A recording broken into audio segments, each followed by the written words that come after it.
Hi, my name is Solomon Beza. I'm the coordinator of the Wellness Initiative at HapinessVideo. Today, we are going to talk about what contributes to people's happiness. There are a lot of claims about what makes people happy, but I'm going to teach you how to evaluate claims so that you may be able to know what to believe. In order to teach you that, let me start by explaining the difference between something that is scientifically sound and things that are not. For something to be scientifically sound, it must be something that can be proved scientifically. There must have been an experiment conducted in order to confirm that claim.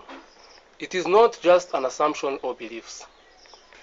On the other hand, something that is not science is just general knowledge that people have about things. They have no proof, and there are no studies carried out to prove it. This includes beliefs and other knowledge that people have.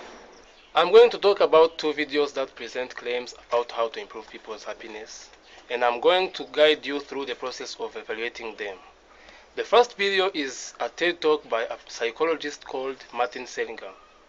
In this video, Martin claims that there are 3 different lives and how we can use them to make our lives happier. Those 3 different lives are the present life, the good life, and the meaningful life. Seligman also talks about the experiments that they conducted about these claims. He also talked about the interventions that people can use to improve their happiness. One of the examples he gave about these interventions is gratitude visit.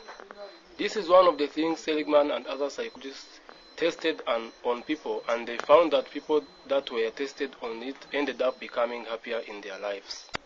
The second video talks about the law of attraction. It is presented by different people including entrepreneurs, book authors, and physicians. The law of attraction states that we always get things that we think about and give a lot of attraction. The law of attraction can bring happiness to our lives. The law of attraction does not care if you want the thing or not. If you are thinking about it and giving it a lot of attention, the law of attraction will bring it to reality and it will happen to you. Now, I want to guide you through the process of evaluating these videos to see if they are scientifically sound. Let's start with the TED Talk by Seligman. This video is presented by a scientist that has been in the field for a long time. Claims that are made in this video are all scientifically tested and were presented using scientific method. Seligman also conducted research about it.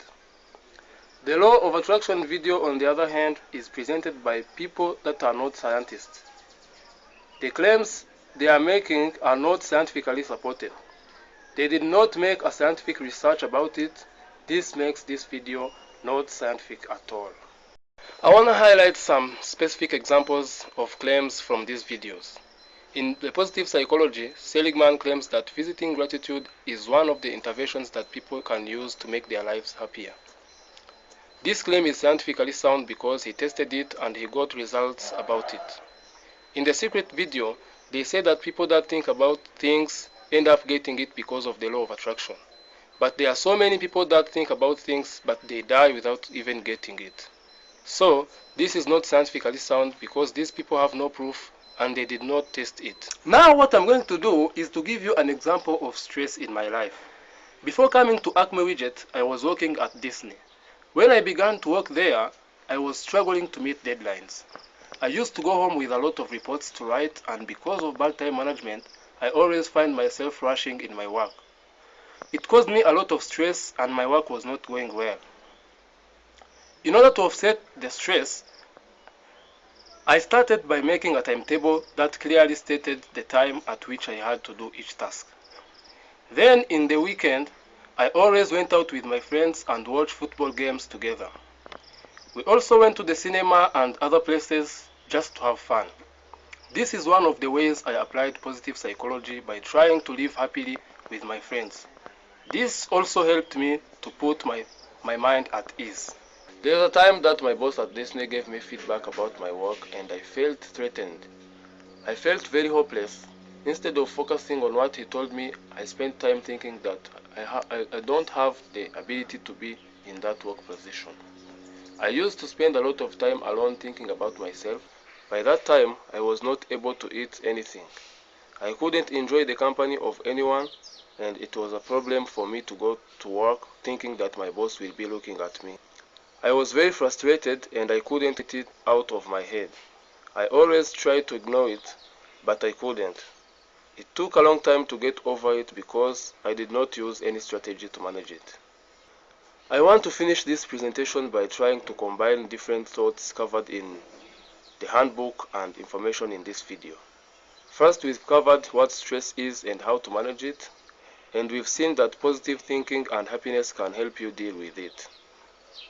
What I have been talking about in this video is the ways in which you can use to increase your happiness. Let me finish by telling you that positive psychology can be one of the tools to help you increase your happiness. First, know your strengths and weaknesses, build strengths and repair the worst or things that are not going well, and then fulfill normal lives of people. Thank you, dear colleagues. I wish you to have good times.